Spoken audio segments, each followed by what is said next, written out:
কে জিতবে 2025-এর রয়্যাল রম্বল এবং কে চ্যালেঞ্জ করবে গুন্থার অথবা কোডি রোডসকে। তো চলুন আজকের ভিডিওটি শুরু করা যাক।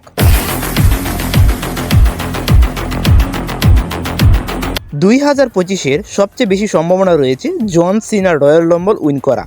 তো জন সিনা যেহেতু 17 বারের জন্য চ্যাম্পিয়ন হতে চায়, তো তাকে তো অবশ্যই রয়্যাল রাম্বল অথবা এলিমিনেশন চেম্বারে জয়লাভ করতেই হবে। তবে আমার মনে হচ্ছে জন সিনা থেকে সিএম পাঙ্ক হয়তো এই বছর রয়্যাল রাম্বলটা জয়লাভ করতে পারে এবং জন সিনা হয়তো এলিমিনেশন চেম্বারটা জয়লাভ করতে পারে।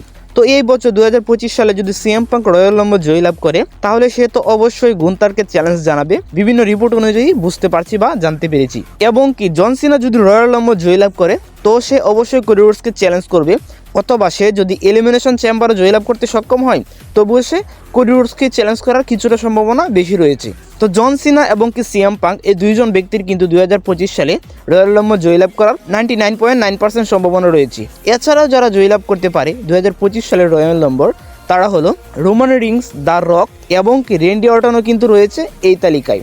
জন সিনা এবং সিএম পাঙ্ক ব্যতীত যদি কেউ রয়্যাল রাম্বল জয়লাভ করতে পারে 2025-এ এসে, তাহলে সেটা হতে পারে রোমান রিংস আবারও রয়্যাল রাম্বল জয়লাভ করতে পারে। কেননা রোমান রিংস লাস্ট 2015 সালে সে রয়্যাল রাম্বল জয়লাভ করেছিল। তো 2025 সালে এসে যদি সে 10 বছর পর যদি আবার রয়্যাল রাম্বল জিতে, তবে সেটাও কিন্তু অনেক ভালো হতে চলেছে। এবং সে যদি রয়্যাল রাম্বল জিতে, সে অবশ্যই কোডি রোডসকে চ্যালেঞ্জ করবে এবং সে হয়ে যাবে আবারও চ্যাম্পিয়ন। এছাড়া দ্য রকও রয়্যাল রাম্বল জয়লাভ করার কিছুটা সম্ভাবনা রয়েছে, কেননা দ্য রকের সাথে কোডি রোডসের একটা স্টোরি ফিনিশ হতে বাকি রয়েছে। তো সেখানে যদি আমরা দেখতে পাই দ্য রক রয়্যাল রাম্বল জয়লাভ করে, তাহলে তো সে অবশ্যই কোডি রোডসকে চ্যালেঞ্জ জানাবে। তো এমনটা হতে পারে।